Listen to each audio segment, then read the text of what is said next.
اعوذ باللہ من الشیطان الرجیم۔ میں اللہ کی پناہ مانگتی ہوں شیطان مردود سے۔ بسم اللہ الرحمن الرحیم۔ اللہ کے نام کے ساتھ جو بہت مہربان اور نہایت رحم فرمانے والا ہے۔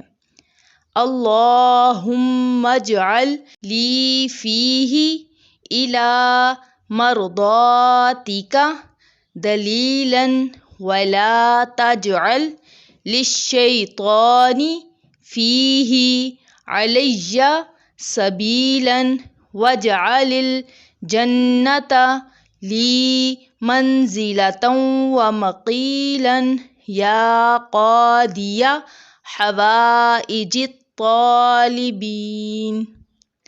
اے اللہ، آج کے دن اپنی رضاؤں کی طرف میری رہنمائی کا سامان کر اور شیطان کو مجھ پر کسی طرح کا اختیار نہ دے اور جنت کو میرا مقام اور ٹھکانہ قرار دے، اے طلبگاروں کی حاجتیں پوری کرنے والے۔